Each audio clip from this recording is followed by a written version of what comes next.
Hello, everyone. Can everyone hear me? Just checking once again, just to make sure that you can all hear me clearly. Okay, thank you. I shall get started. We would like to thank you for joining us for the 7th edition of the Annual Investment Meeting webinar series. My name is Prashant Udrani, conference producer for AIM, and I'll be your MC for today. The Annual Investment Meeting is the largest investment platform in the world, an initiative of the UAE Ministry of Economy.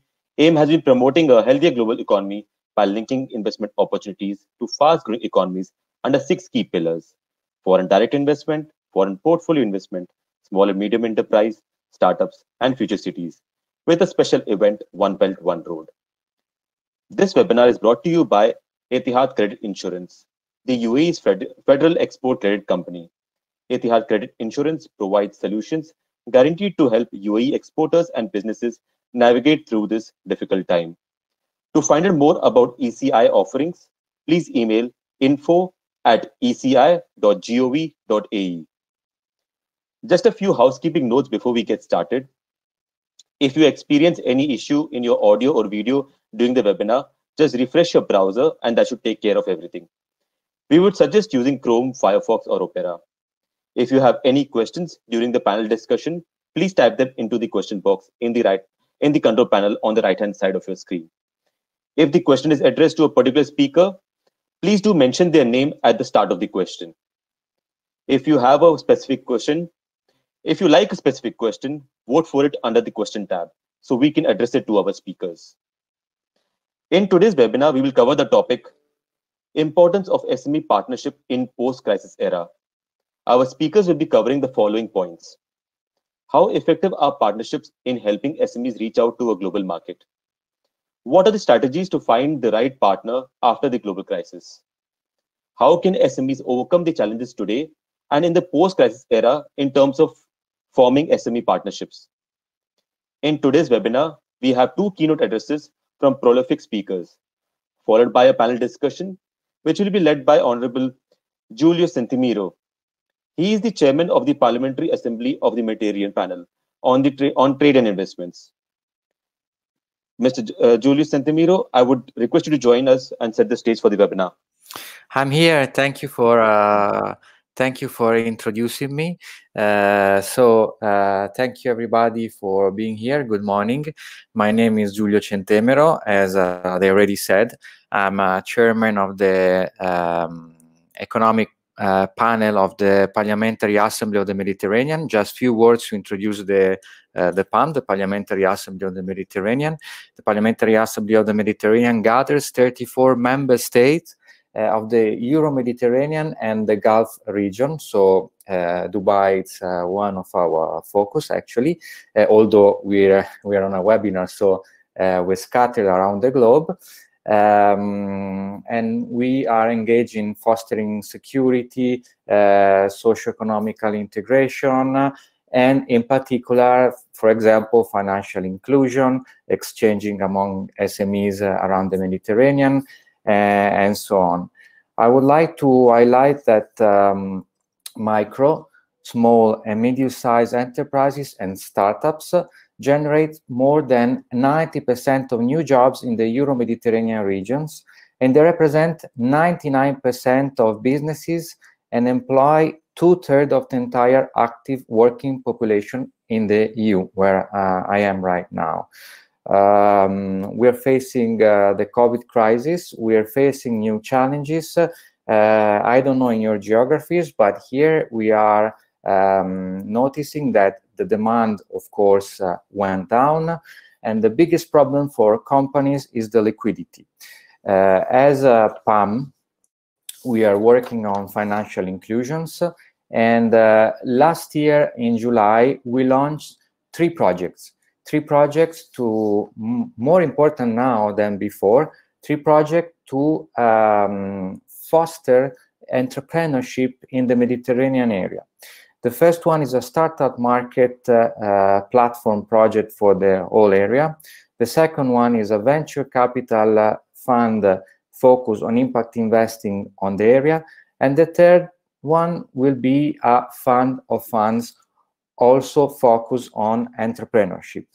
More than ever, it's difficult but needed to develop partnerships. So this webinar is focused on how partnership will evolve, because still in the word of Professor Gemawat, the world isn't flat. Although we have the technology and we have the knowledge to take advantage of the global dimension of our businesses, still our contacts with other countries are relatively small. So now I will leave the floor to the first keynote speaker. It's Dr. Khaled Hanafi. Is the Secretary General of the Union Arab Chambers. And I hope you'll enjoy the webinar. After the keynote speeches, the second one will be held by Mr. Noor Azmi Mat Said, CEO of SME Corporation Malaysia. We will have a panel. Enjoy, and we are here to help you if you have any questions. Thank you.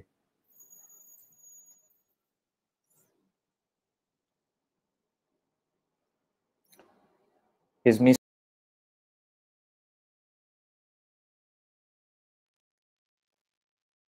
So sorry, everyone. I think Dr. Khaled is facing some technical issues with regards to coming up on stage. Why don't we go ahead with the second keynote first, and then we will invite Dr. Khaled once again to the stage. So we'll go. I would like to invite Mr. Noor. Mr. Noor, if you're present here, we would like to invite you to do your keynote first, and then we will invite Dr. Khaled up on stage.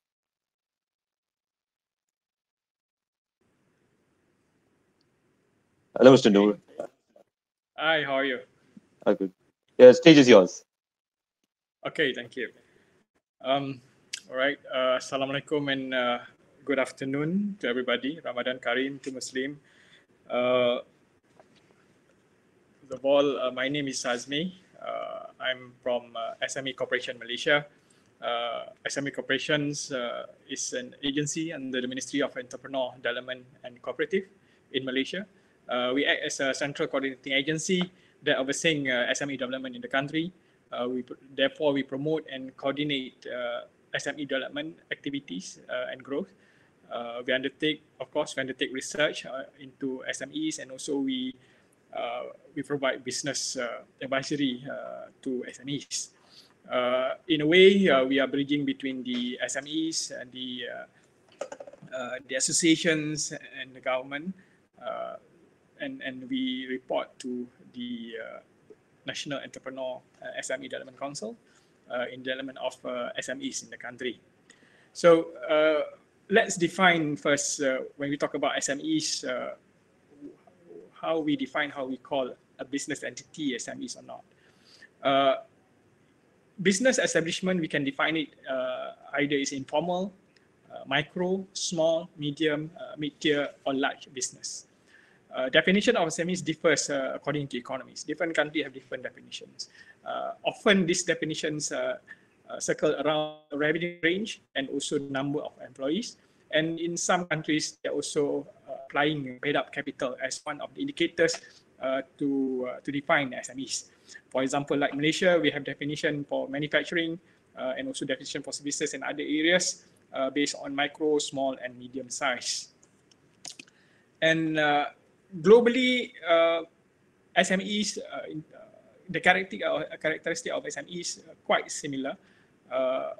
More than 95% of business establishments normally SMEs, and these SMEs, majority of them are in the services sector. Few of them in manufacturing and constructions, and quite small number in agriculture and mining or quarry activities. This example characteristic in Malaysia, we have about 98.5% of business establishments SMEs. That's almost 1 million business establishments. 76.5% micros, 21.3% small, 2.3% medium, and about 90% of them in the services sector. And if we look deeper, micro SMEs especially, they're more service-centric, and manufacturing more, the presence of manufacturing more in the medium size and small size as well. And why I'm highlighting this, because it's important to note that SMEs mainly, or majority of them, in the services sector. And services sector is where the I would call a brick and mortar kind of business. They depend on premise. And during this COVID issues, brick and mortar business that dependent on premise, when the mall or the lockdown or quarantine efforts in place, these are the most affected sectors. And now, okay, we know what SMEs.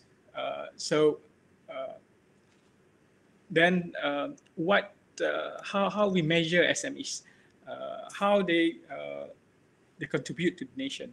We're looking at SMEs in terms of GDP growth, how they contribute. In Malaysia, over the years since 2004, SMEs been performing more than 0.5 to 2% more than above the national GDP. And apart from SME GDP growth, we're also looking at SME GDP contributions. At the moment, in some economies like Japan, Korea, SMEs contribute more than 50% to GDP. And now in Malaysia, our SMEs contributions to GDP is about 8.3%. But we're looking at to move up towards 50% by 2030. When apart from GDP, we're also looking at export contribution by SMEs.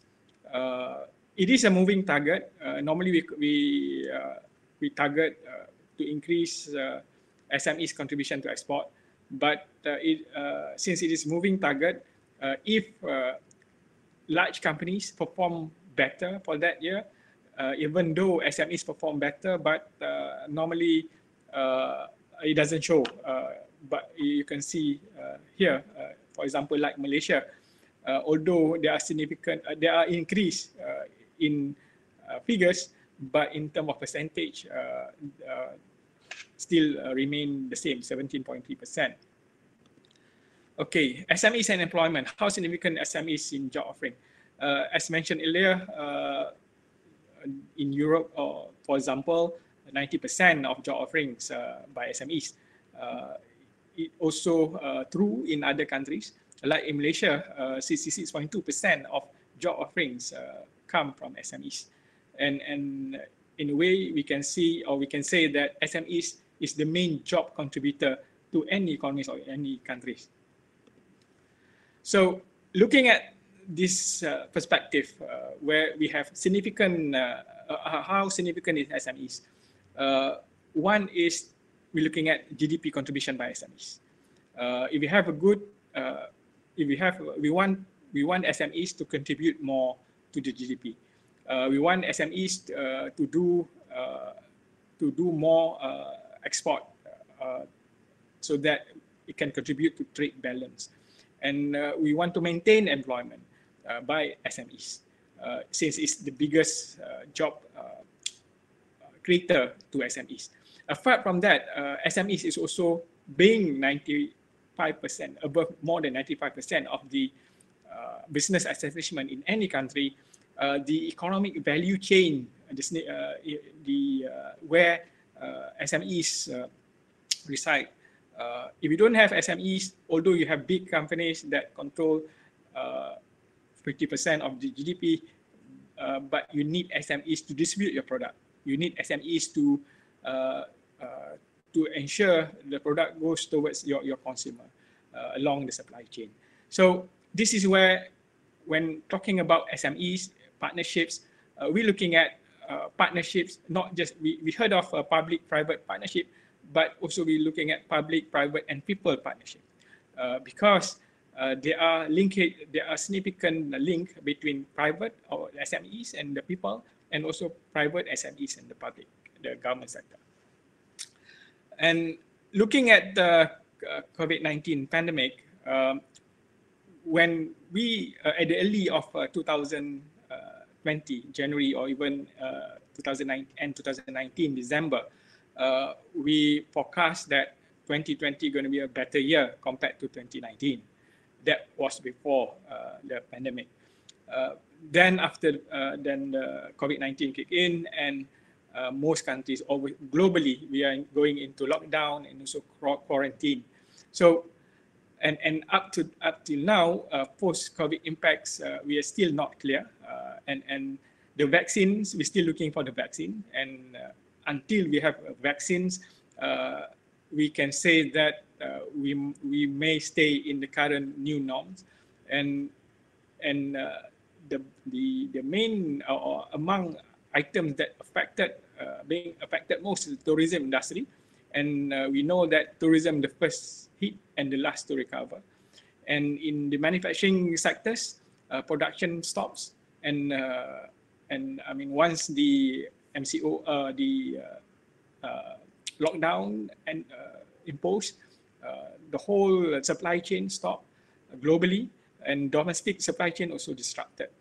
And when it comes to SMEs, as I mentioned earlier, the services sector, where dependent on brick and mortar, where they operate based on premise, they're affected most when they cannot do business, as they're dependent most on the premise that they operating.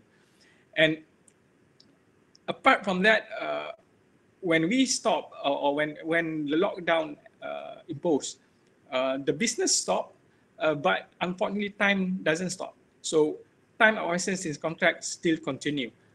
And SMEs would have to fulfill their commitments, like salary, loans, rentals, and other statutory obligations, but they cannot get their revenue.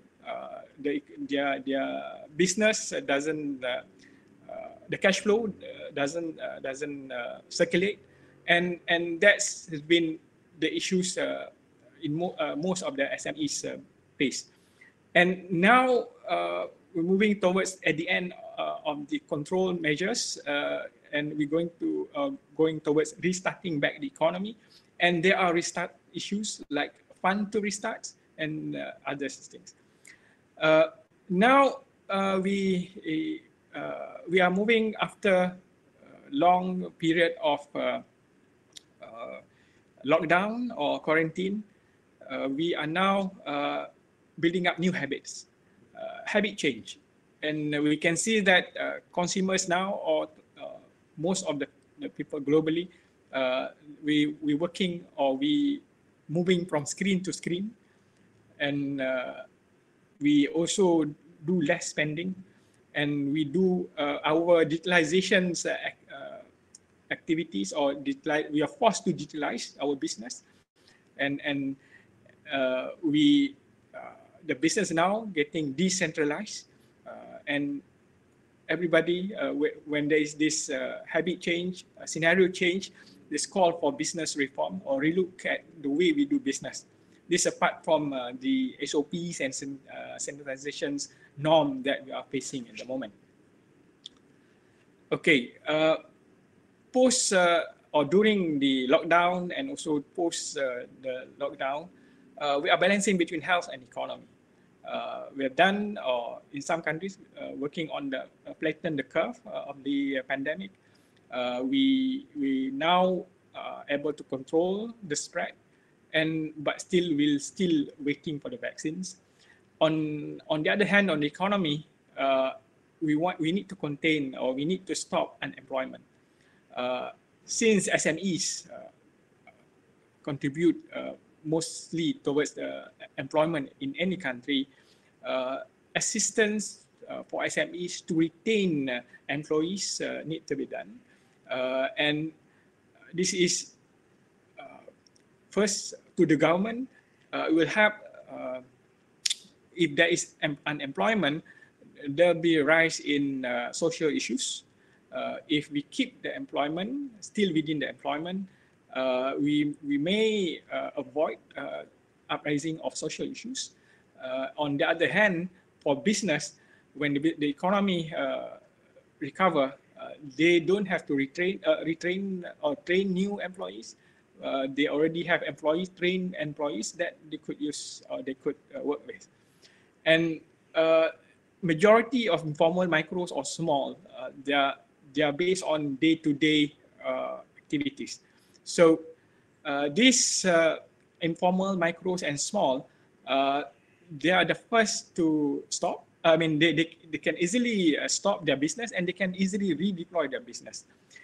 But however, their funds or their capital is not that big, but they need assistance. So for their survival, for them to restart, because after a month of lockdown or 2 months of lockdown, they're quite exhaustive in terms of their cash reserve. And restart of economy doesn't happen instantly. Require a proper control, a proper opening or strategy to open the economy. And in these new norms, smart partnership in this new norm, as I mentioned earlier, we're not just looking at the public and the private, but also the people as well. In the private side, between SMEs and large companies, there are changes in value chain, in decentralization. Large companies may need to look at SMEs differently. In some countries, large companies doesn't buy or have a good relationship with SMEs, but it's high time now for large companies to establish good relationships or good supply or value chain, relook at the value chain to work with SMEs.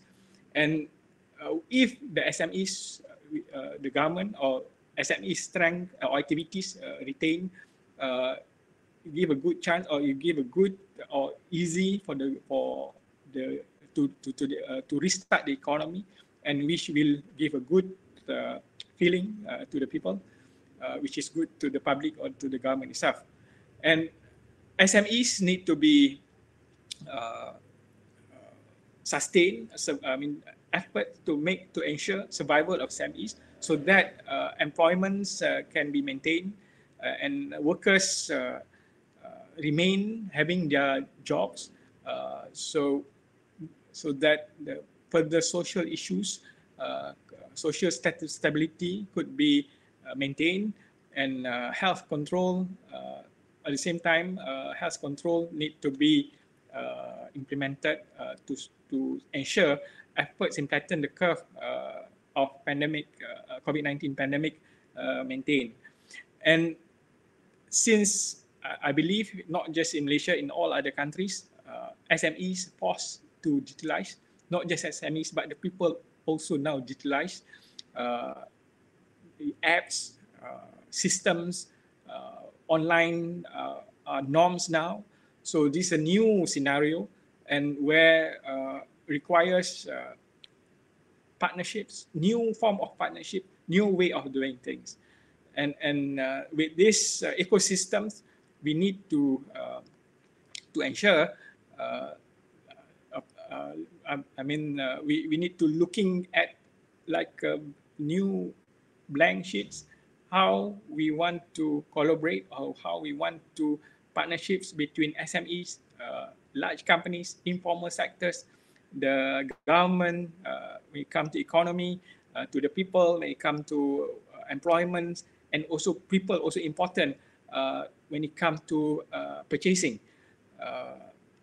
In one of our studies, we do find out that now people or the clients, they're looking at spending, not spending more, but might be spending less, and how to address this scenario when the clients are spending less and business not as usual before COVID COVID-19 issues. So that's about it, what I want to say. I think, thank you very much, and I hope beneficial to everyone. Thank you, Mr. Noor. Thank you so much for your keynote address and for sharing the information on the Malaysian SME sector with us. Would you mind if we go through one question from the audience? If they, okay. Would that be okay? Okay. Actually, one of the highest rated questions which you have received here is the Malaysia speaks of high contribution from SMEs. Can you please share the insight on how it transpired? How it's transpired? Okay. Yeah, I mean, SME Corp, we originate since 22 years ago as a unit in Ministry of International Trade and Industries, and since then, about more than 20 years ago, the government formed SMEDEC, Small Medium Industry Development Corporations, focusing on manufacturing, small medium manufacturing. Then later in 2009, SMEDEC transformed into SME Corp, which looking after the MSMEs in the country, meaning that micro, small, medium enterprise. Via SME Corp, the government able to plan, coordinate development of SMEs in the country, and we have seen some good results from our SME Master Plan 2012 to 2020, where we able to increase, or we able to bring up SMEs contribution to GDP, and as shown in earlier slides, we every year on year our SMEs perform better than the average national GDP, and this continue to be in place. So I think the main contributions towards this is having SME Corp as a dedicated agencies looking at the development of SMEs, and with the administrations, the governments that understand that SMEs play a significant role in the nation economy, although now only 38.3%, but we know that we aim to achieve 50%. We need to achieve 50%, so that once the SMEs holding a bigger share in GDP, we know that the circulation of funds among SMEs will be more, and therefore we're able to increase or raise in terms of salaries, or and also standard of livings of 66.3% of the employees in the ecosystem. So yeah, I think it's highly contributed to that. Yeah. Thank you, Mr. Noor. Thank you so much for joining us, and thank you so much for your keynote. Now, I would, Giulio, you're already here, so I would request you to please take it from here. Invite your panel members. I would just like to let the audience members know that Dr. Khalid has been having some technical issue in regards to joining us for his keynote. So unfortunately, we will not have his keynote, but we will move on to the panel discussion now. The other part to which I want to mention is that Mr. Peter, he will not be able to join us, but he has sent us a representative, Miss Miriam. She will be representing Mr. Peter on stage. Okay. So Peter is from you. All right. Thank you for the very nice keynote. And there's another question, actually. I will not answer to this question, but it's something that comes out also in the EU and in the Mediterranean. It's a question by Zishan Iqbal. How do you define SME in Malaysia in terms of turnover and number of employees?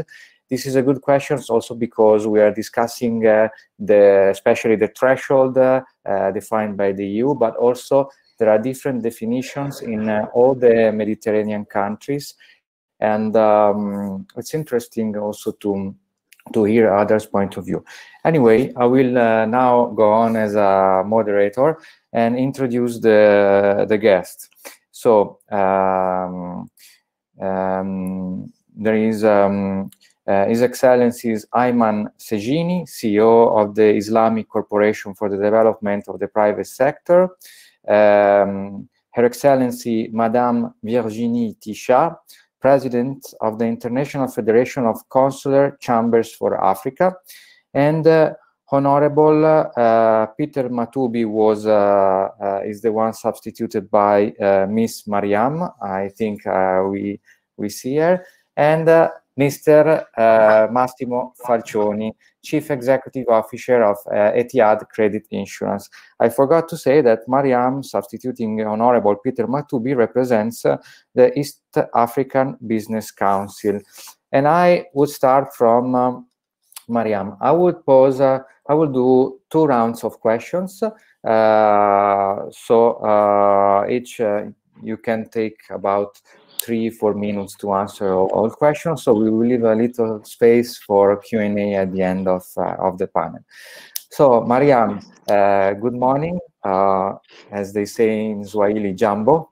Jambo. My first question would be, what is the response to COVID-19 and what are the priorities of EABC to face the current crisis? So very general question. Thank you very much. Let me just go straight to it. I think, of course, from EABC, the first priority is of course, the health. It's the #1 priority, keeping everyone safe. And in this, of course, based on the mandate of EABC, the main objective is during this time is to keep the businesses afloat. That is the priority of EABC. And with this, we've tried to, of course, sensitize our members to take the necessary precautions and to, of course, employ practices that are necessary to minimize the risk of spreading COVID-19. And of course, we've rallied around to mobilize our members through various private sector initiatives to of course, support the government efforts in fighting this. And of course, what we've also been facilitating is experience sharing among partner states within the East African community, what has worked in one country so that we can use it as a lesson for others. And of course, during this time, our key priorities, the first one, if I may start, is a regional coordinated approach on how we're mitigating, of course, the impact of COVID-19. In our region, East African community, we have 6 countries. We are trying to push for harmonization of the measures that are being put in place, because of course we have countries that have already put lockdowns, others have not done the same. So we think that that has a significant impact on how we would conduct business. So our #1 agenda is pushing for a coordinated approach in our region. And of course, what we're also pushing for is, of course, movement of both essential and non-essential goods. We think, of course, we are facing a pandemic right now, but we think that goods should flow freely.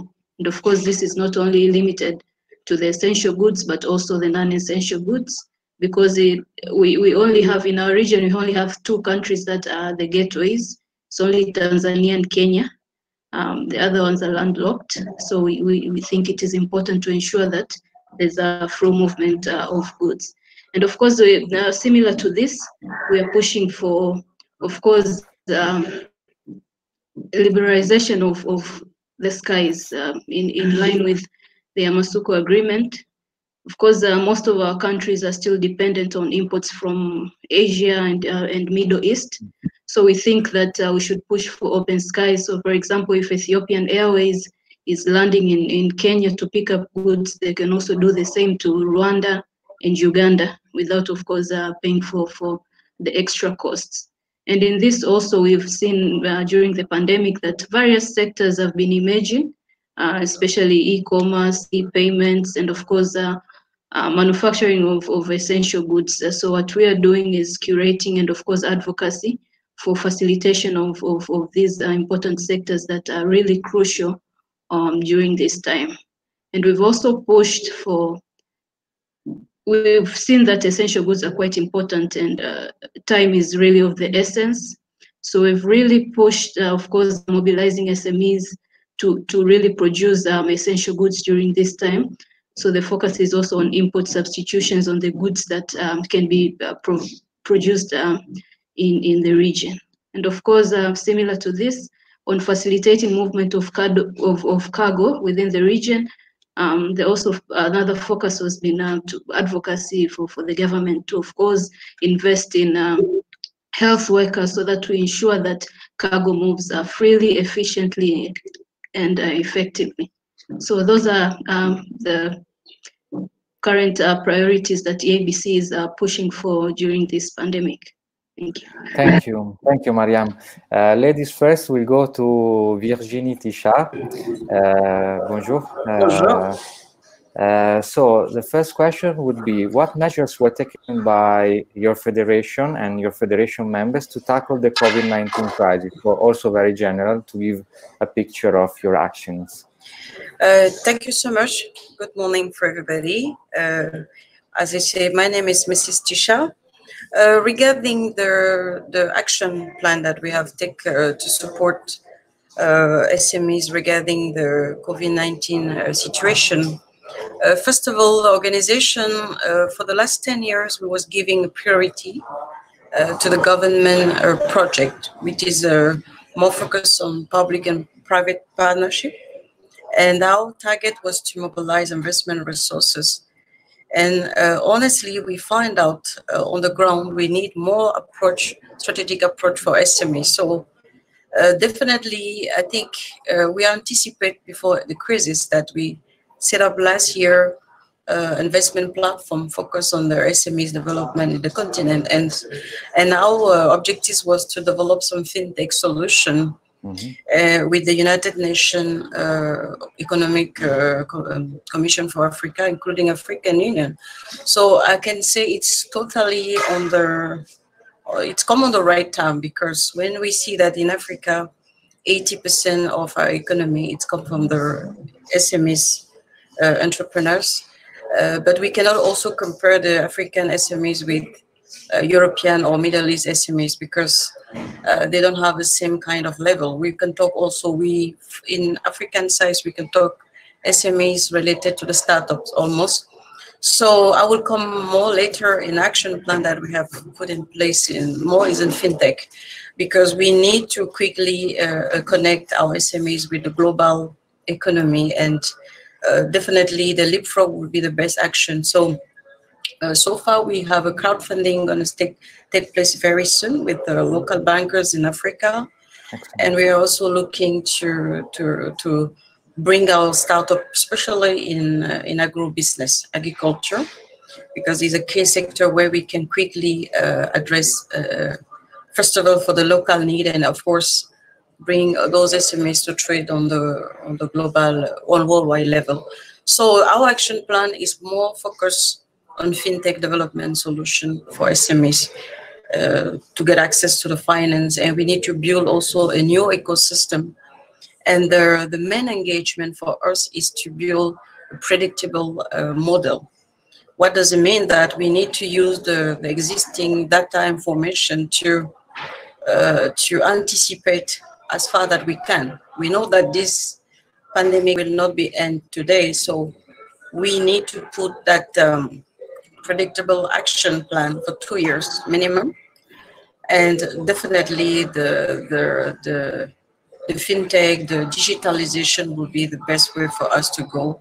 So this is where we are today, and more focus on purity, financial aspect, inclusion, when we talk about financial inclusion, but I think we will go more later in details to show what we have planned on that level. Thank you so much. Thanks to you. Okay, now is the turn of Mr. Sejiny. Salam alaikum. And the first question would be, because you're an expert in finance, you have a great career in finance, what is the role of the financial sector should play during this crisis?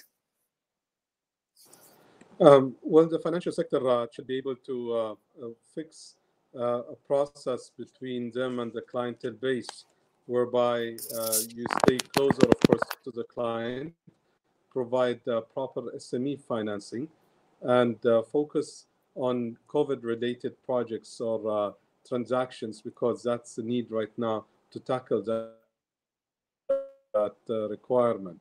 At the same time, you'll be able to evaluate what exactly is the NPL that you have and how you could manage the NPLs going forward. Of course, there are some countries that have decided actually not to follow up with the IFRS 9 rules and regulations, and decided that maybe it's best not to completely apply it for the next 6 months. In some cases, I was told. So that helps also to support these SMEs further. But the best thing I could say is to keep on monitoring, stay much closer to the clientele base, and really understand their businesses. Because once you understand their businesses, you'll be able to help them out much more, do more analysis on risks and mitigations like financial risk, structure risk, and business risks, and really be ready for understanding that those clients' risks and know how to mitigate them and how to live with it. Because there is always risk. We are in the business of taking risk.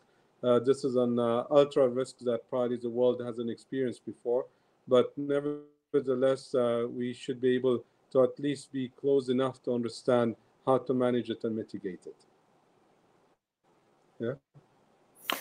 Yeah, very, very, very interesting. Thank you so much. It's now the turn of Massimo Falcioni. Buongiorno, Massimo.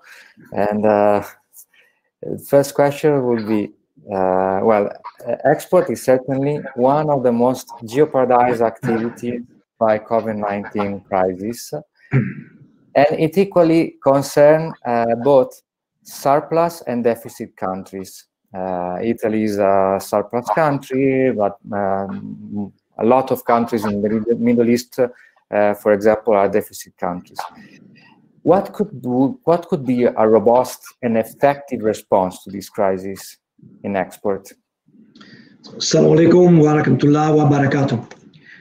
Firstly, I would like to thank Annual Investment Meeting and the Ministry of Economy for organizing this webinar, where we can exchange several points of view from different parts of the world. So the question is quite important, and I agree with you what you said, that the immediate impact on global trade has been very deep and immediate. The latest estimate from the World Trade Organization predicts a fall in merchandise trade between 13 up to 32% for 2020.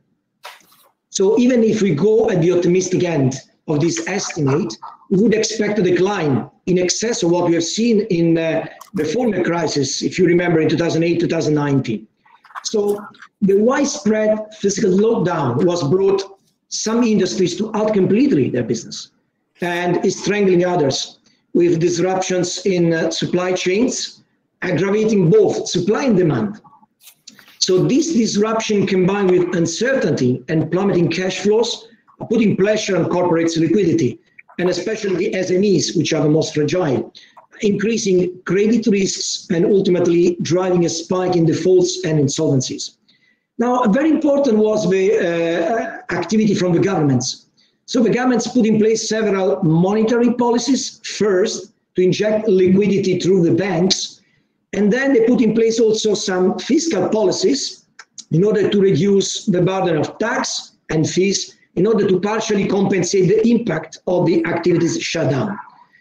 Coming specifically to your question, what should be a robust and effective response for exporters? Well, in my opinion, I see three different drivers. The first one, we should protect and stabilize the trade ecosystem and all the stakeholders from shrinking cash flow and insolvencies increase. Secondly, we should promote confidence in trade. On one hand, educating businesses, especially SMEs, moving from the traditional and old-fashioned cash payments or letter of credit, and allowing them to trade on credit but on secure terms. And this is where the role of export credit agencies, which are government-owned entities, make a big important role. Last but not least, I think we should remove trade barriers. It was anticipated before, and there are still some trade barriers, and this shouldn't happen, especially in this scenario. Now, coming back to the first point, to protect and stabilize the ecosystem, I would say that why the suppression of trade was unavoidable during the pandemic itself, it is vital that we maintain the structure and the capacity of the trade ecosystem during this period, in order that it may drive a robust recovery on the upside, as all of us were wishing in 2021. So this means supporting exporters, their value chains, and their access to finance until we reach that point. Very interesting. Thank you so much, Massimo. So I'll go back to Ms. Miriam for the second question, which is, what are, in your opinion, the most effective instruments, and I mean financial, legal, or other instruments, to create and foster micro and small and medium enterprises partnerships among the countries of your area, so East Africa, and also the partnership with third countries companies? Thank you very much. And I think, as it has been said earlier, in different countries, also in the EAC, the SMEs are the backbone of our economies. And of course, in our region, they contribute to about 70% of our GDP. And of course, in sectors like manufacturing, 90% of our industries are SMEs. So you can really see how important they are in this region. And of course, as we discussed, I think collaboration through partnership is key in ensuring that SMEs grow, and the collaboration is actually mutually beneficial to everyone. And of course, during this time, we've had examples of partnerships that have been formed. Of course, it's ad hoc due to the crisis. Of course, in producing personal protective equipment, so we've seen a lot of those examples right now. But of course, they're also limited to only partnering with large companies, but we don't see the partnerships within SMEs. And what we think in our region, what can be done, or what is the experience here, and it's basic as just doing business. Looking at the doing business indicators, for example, opening up a partnership, it's still challenging here. In our region, a lot of cumbersome procedures. So I think that is something that we can look at. How are we simplifying this process right now? We are in a crisis. How do we simplify this in order for SMEs to build partnerships? And of course, sorry.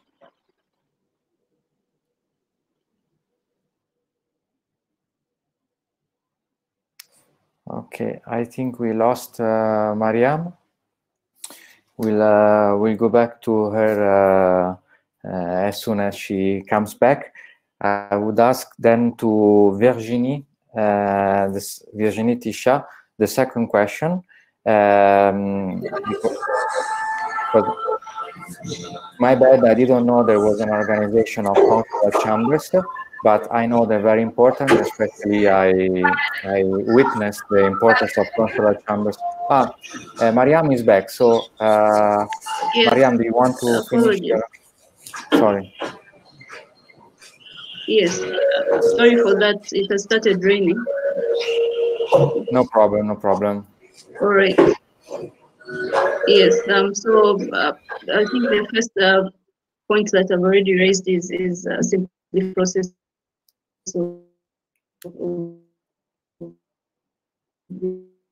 registration.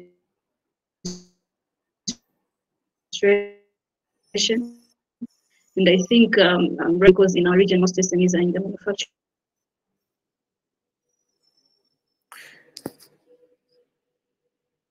Okay, Ms. Mariam, I think if you deactivate the video, okay, anyway, unfortunately we lost her. So, Ms. Tisha, Madam Tisha, sorry. So, the question would be, how are consular chambers helping and fostering the creation of partnerships among micro, small and medium enterprises? And I saw that, for example, you participated to a fintech seminar. You've been talking a lot about fintech. So do you believe more in vertical or horizontal partnerships? Thank you so much, Honorable Massimo, for the question. You rightly say that, the consular chambers, our main focus on economic diplomacy. We do believe that economic diplomacy, can you hear me? Yes, Okay, certainly. Yeah.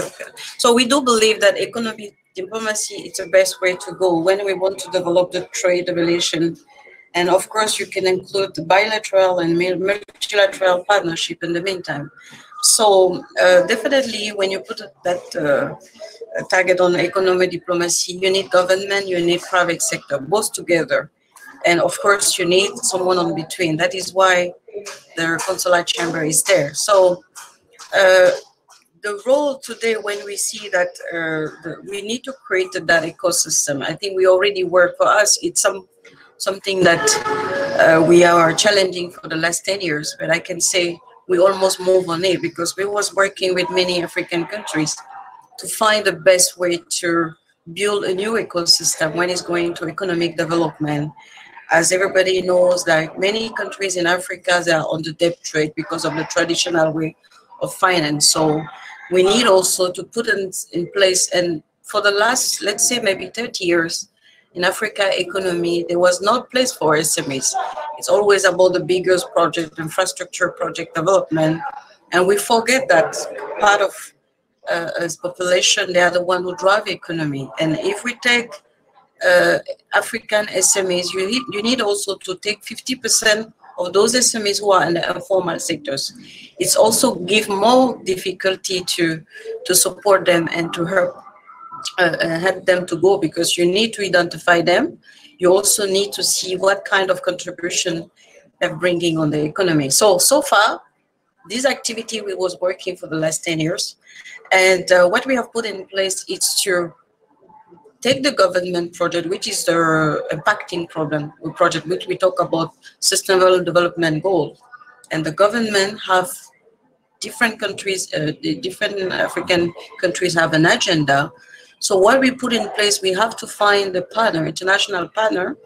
It can be on FDI, it can be on trade facilitation to come on the project, but jointly with SMEs. And one of the components of the SMEs also in Africa is cooperative. Most of them, they organize themselves. So some of the projects, they come as a group. And also we have that kind of, we have that kind of situation. So what we have built now is to bring those SMEs on the government agenda as a priority, because look at that, if we take a case sector like agriculture in Africa, you have many SMEs who are working as a farmers, they have a small farms and the small production, how to bring them as a global initiative. So what we are doing now, government will provide some facilitation like land and registration company or tax, and we find international partner to come as an industrial partner, but that industrial partner need to connect with those SMEs as a producer. So this is an ecosystem that we put in place. And going to that activities on the fintech that we are working on it, we have developed with some partner, very important partner in Asia, to develop the commodity marketplace, because we do believe that definitely after this pandemic, we need to reinforce the trade facilitation and to go to the trade facilitation on the global side, that we have a lot of resources in Africa when it's going to agribusiness, but we need to connect on the worldwide system. To connect on the worldwide system, need to put some infrastructure standard, global, to go to that global market. So focusing now, this kind of project like the commodity marketplace will connect our SMEs direct to the buyers.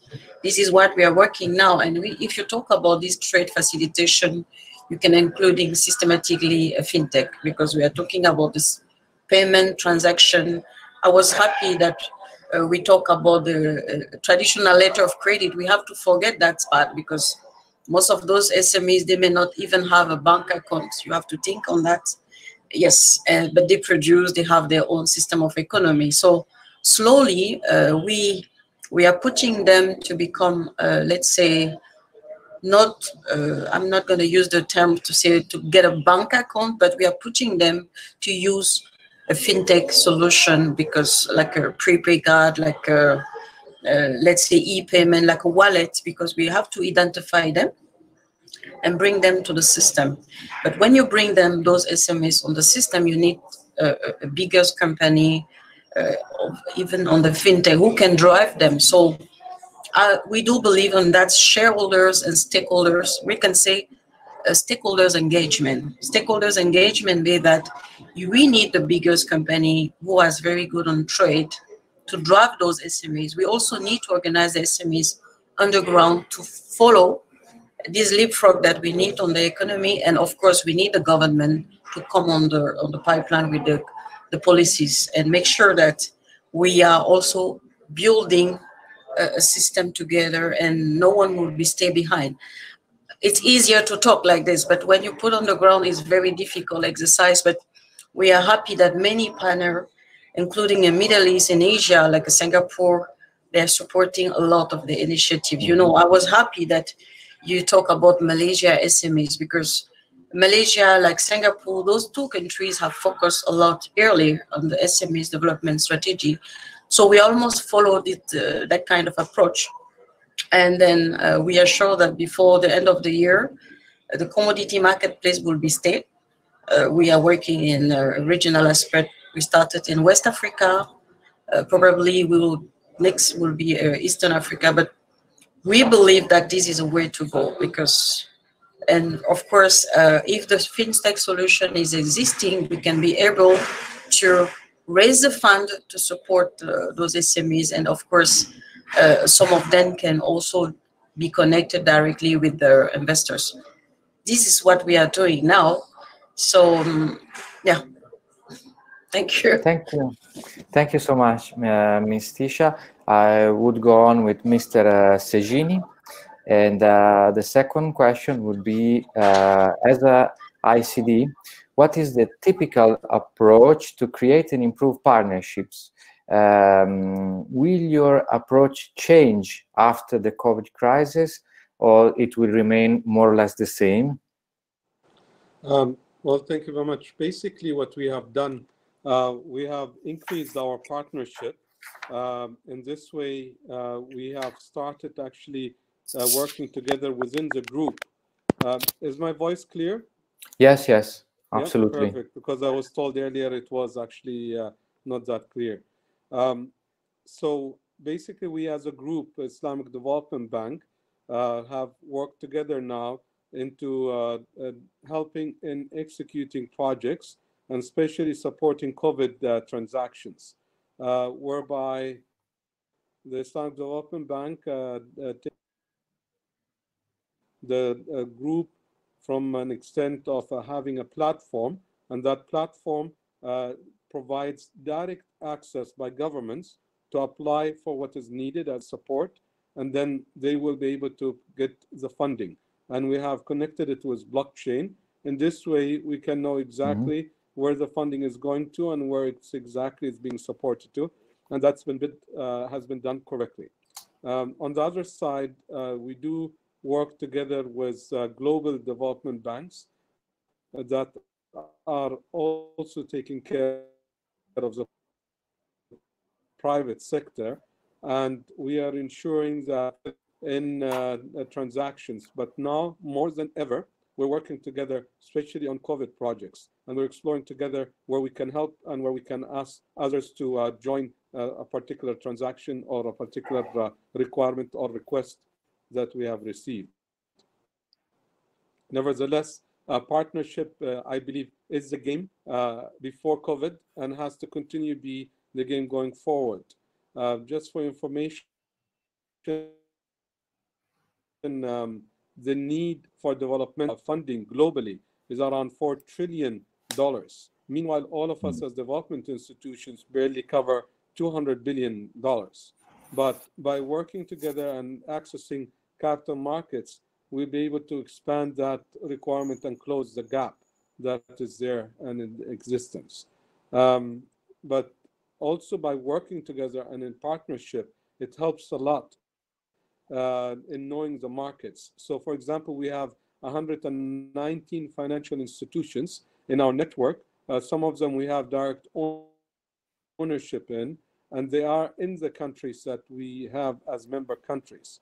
So when we provide financing, we go through those financial institutions, and they know their clients much better than we do out of Saudi Arabia. So for example, in Senegal, we have Senegal Islamic Bank. So they have much more understanding of their clients. They know how to disperse the funds. They know how to monitor it, and then basically get the funds repaid back and or collection of those funds.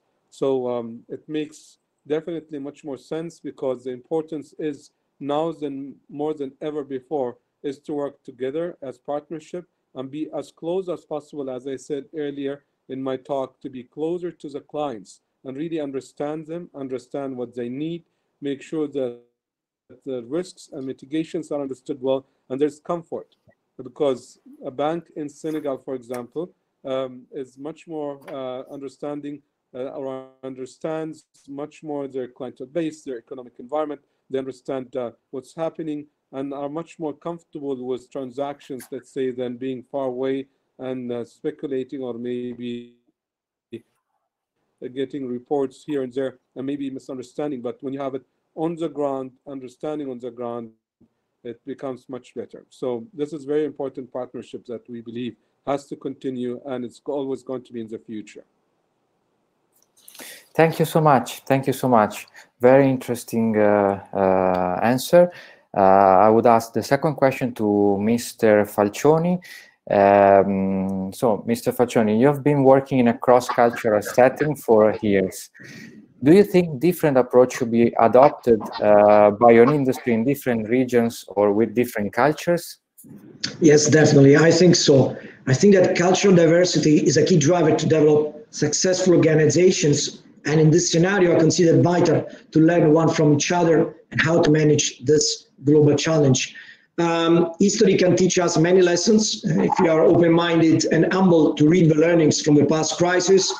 And this will, of course, accelerate the recovery. But at the same time, in some other countries or cultures, we saw different actions put in place. And specifically, I'm referring to the first actions put in place to limit, to restrict the spread of the virus, for instance. Well, we saw that in Asia, in China specifically, which was impacted earlier than other countries, they put in place some disciplined behaviors, and this allowed, for instance, China, South Korea to restart fast their activities. Coming back to the famous balance we have seen before in the slides between economy and safety of population.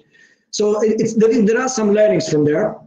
I got also some learnings from Italy, my country, as you know, about the importance of transparency to support the global community, spreading the numbers and what was happening. And everybody was asking me, what's happening in Italy? Why more than in other places? Well, transparency helped to understand, especially other countries, about how serious it was, such kind of issue.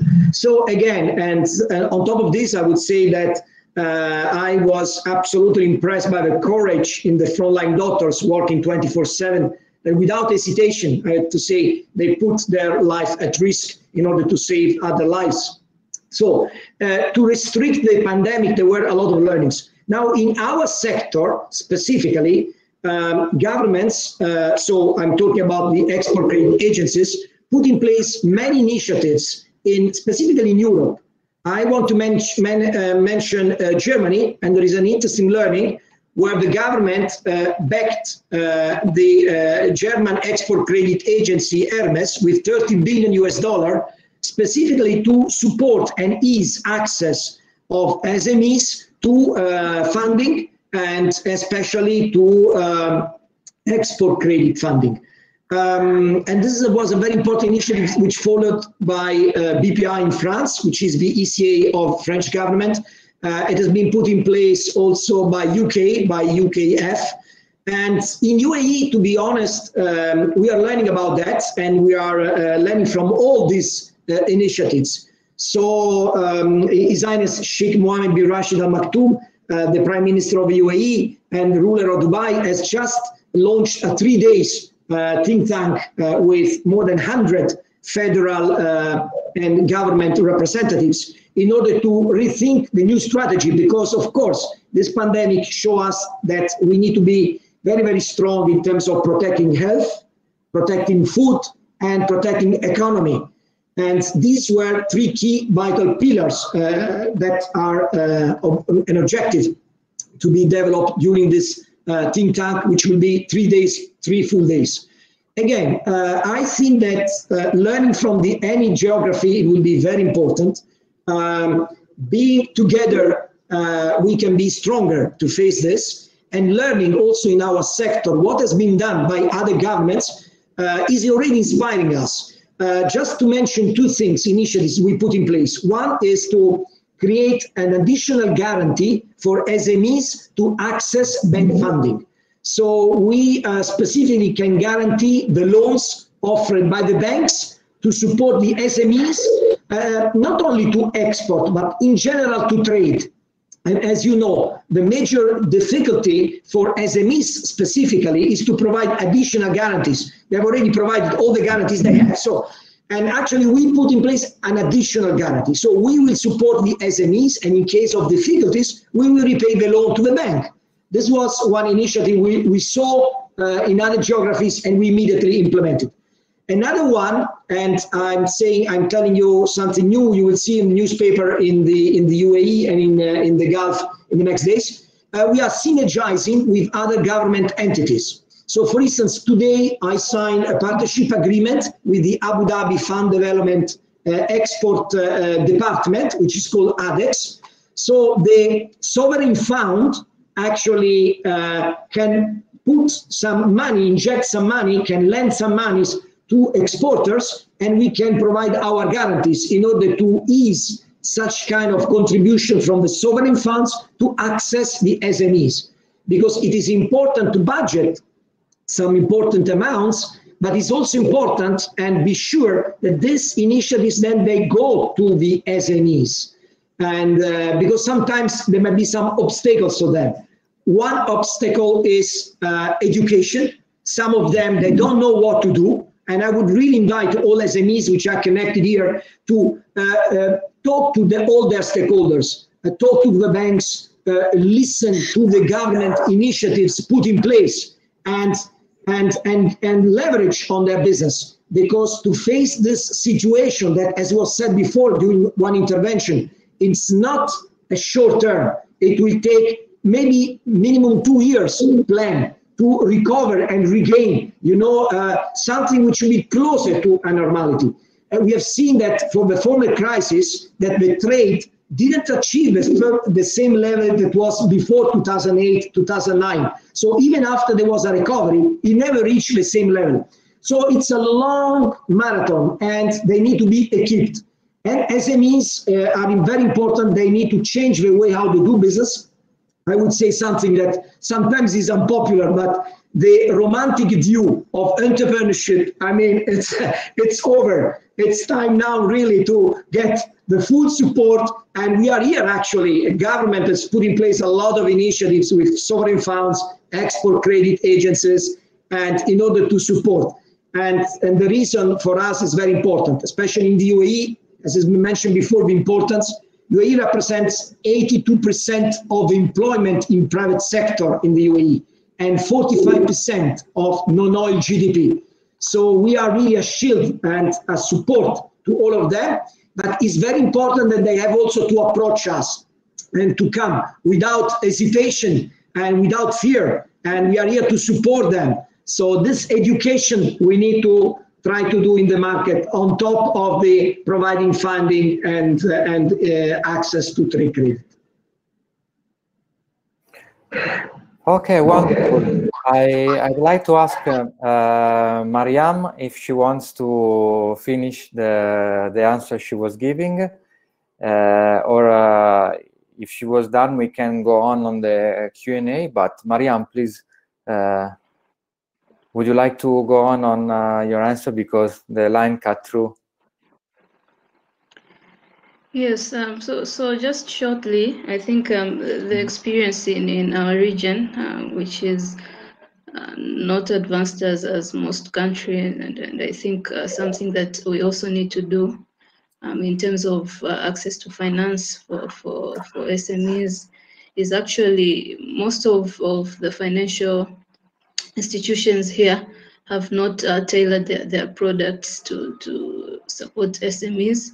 So I think it is quite important for us to focus on that, and also on building up the credit guarantee schemes. And I think it is really important if we want to foster SME partnerships, and of course also to build on the incubators that would provide these services, for example, training, the business support services. I think it is crucial in our region as it's still infant. So we really need to focus on that. So that is it from me.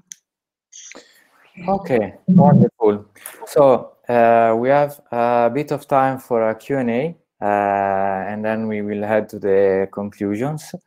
I saw, okay, now the first question is by Sami Kazi, and he writes, "Hi ma'am," I think it means Ayman Hamin Sejiny. Mr. Sejiny, you can read the question on the right part of your screen anyway. Sami Kazi is asking, how do you see financing SME manufacturers from Central Africa, especially Angola, where I feel is untouched and has immense potential?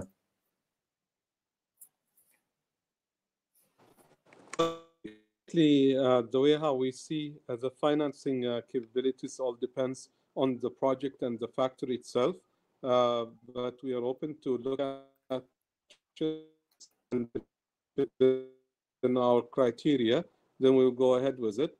We do have banks actually in Central Africa. We have actually a totality of 42 banks in all of Africa, and they all work together, sometimes in syndications, and we do have then the capability to evaluate the project. But it all depends what the industry is all about, what's the factory going to do, and does it fit within our developmental targets, and is it within the SDGs that we are focusing on. Okay, perfect. Then we have more questions. Let me see, because some of the questions were answered by,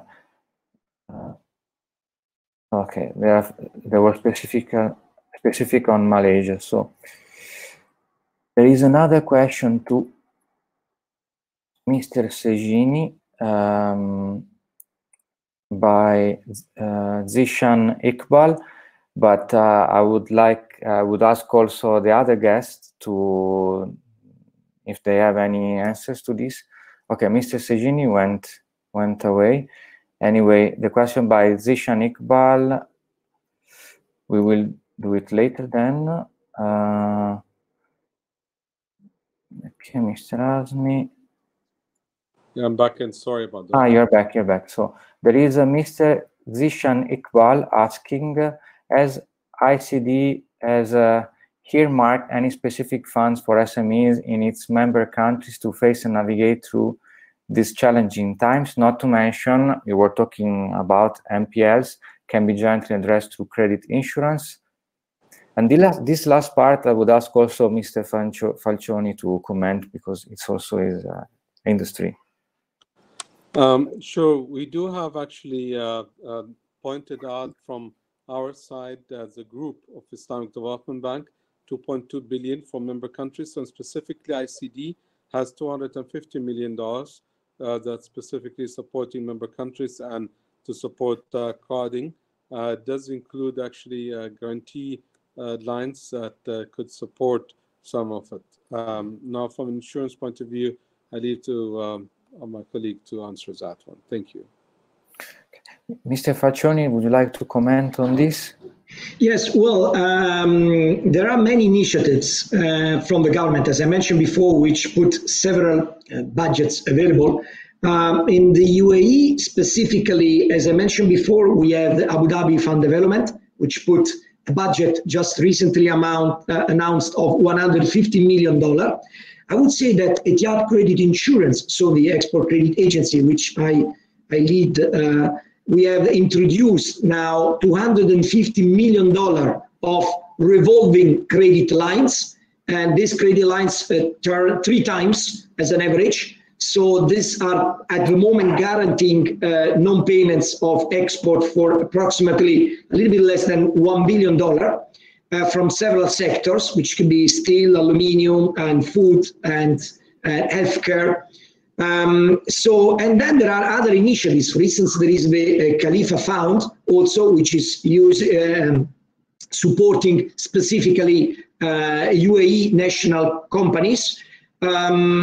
There are some other initiatives, even developed by other entities, government entities. As you know, the UAE is federal, so each government have also local initiatives.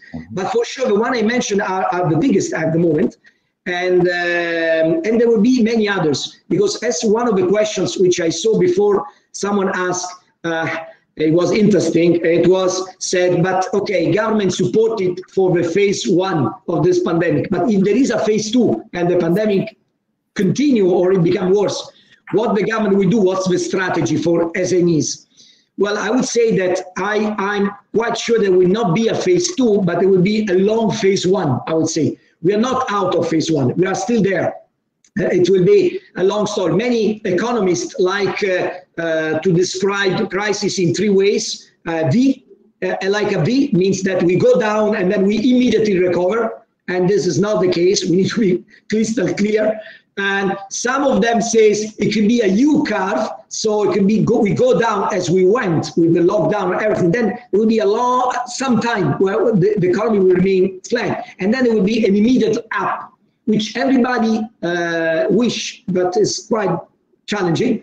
There will be another one that none of us would like to say, which is the famous L curve. So we go down and we remain exactly. I would say that maybe the situation we are experiencing, because it's new, it's pandemic, it's different than the financial crisis because it went down immediate. So the impact was from one day to the other one. And there was no opportunity with the lockdown of the activities. In the financial crisis, we saw a smooth situation of crisis. So we arrived to the deep smoothly. This way, we arrived very deep. But I would say that it's possible that we will see something that it will be a slow recovery. Now, I don't want to make any marketing or advertising, but for those of you who like sport, and you know that there is the famous swoosh of the Nike, so I think that we need to invent a different curve for the pandemic in terms of economic recovery. And I think it will be much more like this. So every month, starting from the second quarter and the third quarter of 2020, we will see a small recovery. But it will take time before we arrive to what was before the pandemic, for sure. So it took a while to go down, but it will take some time to recover. That's why I say we are prepared. We will continue. I saw the government and not only the European community, they mentioned their measures, a bazooka. So something really very strong, like a weapon. I think, and in the US, has been talked about trillion of liquidity injection. And we know that in China and in Korea, in Japan, it's in India, same measures have been put in place. And in the UAE, same. There was a liquidity injection from the Central Bank of UAE of $70 billion.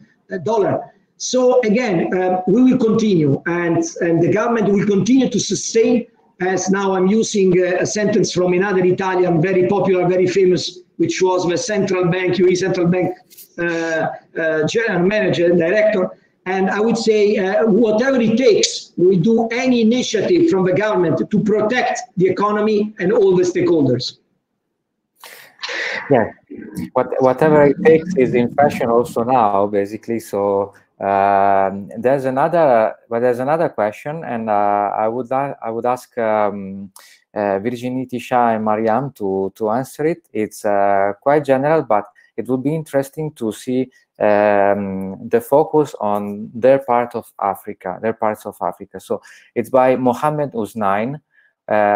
Is asking, what is the future of small businesses after COVID-19? What protocols should be adopted to make economic department, I think economic sector, better again? So Ms. TICHA, would you like to start to share your thoughts? Please. Thank you so much for the question. I think first of all, we from African size perspective, we see the thing on the positive way that from now we have only 1.5% case pandemic affected in the continent, which is mean that the progression is very slow in Africa. But in another hand, we will be more affected. I think some prediction have said that we're gonna go back then 25 years and our economy grows. So because of that globalization, that situation that we are in. In one side, we have less pandemic affection because many countries have taken measure earlier. But in another side, also we also have this very in terms of economy. So because of that global situation, so we do believe in our action to be more concrete that we have to, again, as I say earlier, to have some kind of predictable model. Use this digitalization economy to build a predictable model. On that predictable model, we need to have a stakeholders engagement, which is mean that all the partners who work with the continent should come in our ecosystem. I think African Union, they are working in one of the ecosystem like that on think tank. And again, also going to the shareholders, we need also those shareholders to come to join the blending finance solution, because on the blending finance solution, we have to continue to build a sustainable development goal that African countries are moving on again, bring the best investor partner with us. So we need to mix it, our strategy. And of course, when you go to human capital and human resources, our human capital should be on the SMEs. We need to find a new way on that predictable model to support them financially with the major risk. And I think many banks locally, like they have started some leasing solution, which is the leasing solution on SMEs project development can reduce also investment costs, and it can be used as a guarantee, for example. So this platform, predictable solution to the digitalization, and of course, pushing and many African countries to continue the reform in terms of doing business, in terms of policies address. So to survive, for the surviving of our SMEs, we need a predictable model who bring everybody on the pipeline. And because we will not talk only on terms of the financial aspect, we also have to talk deeply with the development. He should go in parallel. So definitely, maybe we have to forget the bilateral approach and go more than on the multilateral approach with different engagement with different stakeholders. And I think many countries like Kenya, Ethiopia, or some of the countries in Western Africa like Togo, they are already on that kind of engagement. Choose your partner according to the need. And definitely some of the capacity building solution should be there, and to prepare those SME to be on the ecosystem. Without the digitalization, it will be difficult for us to move economically. So definitely engage on the SMEs worldwide, but with an ecosystem. also secure our partner in terms of policies building by the government and bring the local banks to be the partner in terms of supporting those SMEs by the guarantee, by the leasing system. So this is the best answer to go. And definitely there will not be an answer different than that. Stakeholders engagement, shareholder participation on the ecosystem, and one of the key response would be the blending finance to move our SME on the global economy. I think this is what I can say from now. Thank you. Perfect, perfect. So, Miriam, other than your thoughts on this matter, there are several questions that can be summarized in basically how SMEs can access finance at this stage. Someone, Praveen Kumar, is asking what is the right time for an SME to ask for finance? Of course, it changes among countries, but I would like to hear your point of view about this. Sorry?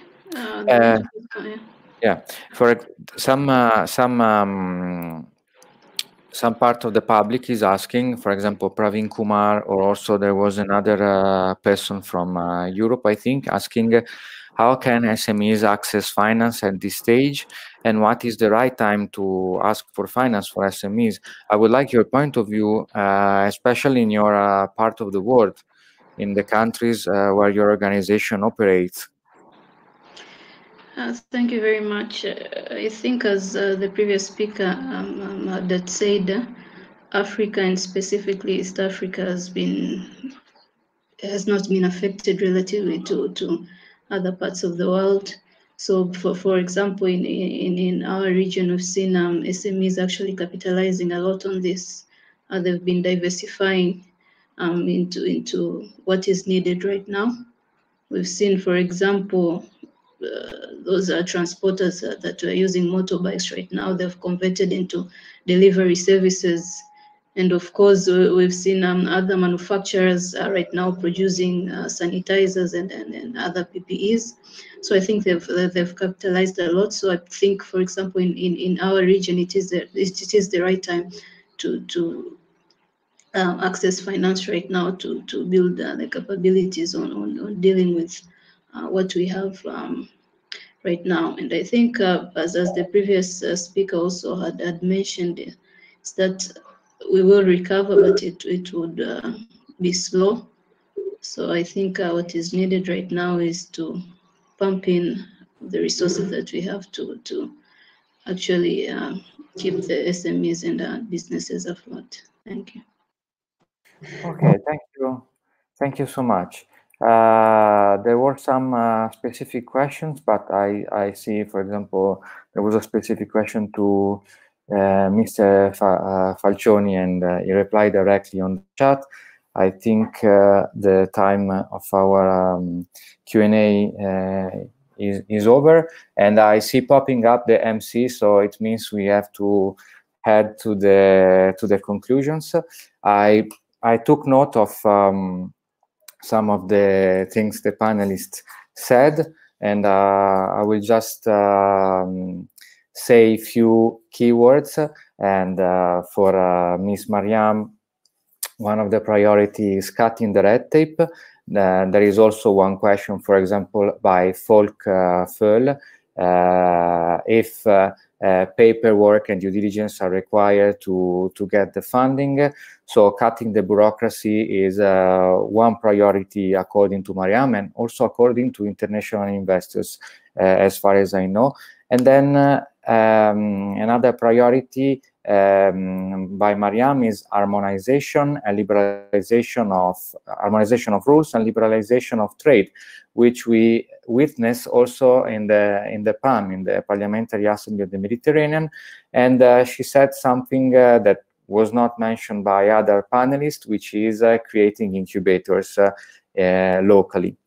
Madame TICHA pushed the accelerator, especially on predictable models, which is actually something that also, but we'll go, some other panelists told maybe in different ways, but Madame TICHA expressed her opinion about this. She explained that economic diplomacy is key, and I totally agree personally. And she indicated fintech as a solution for financial inclusions and development of business. And I do agree. Also in this part of the world, also in Europe, we have many areas which are remote. Let's think about islands or the Alps, if I talk about Central Europe and Italy, my country, where some services are simply not available. Mr. Sejiny said something related also, I think, to ethics, because he said the financial sector should be close to the client, understand the clients in different geographies, and also personally. He was focusing on risk management and business analysis and new technologies like blockchain, which is an affordable technology and can be present in basically all the world and all the countries, including remote areas.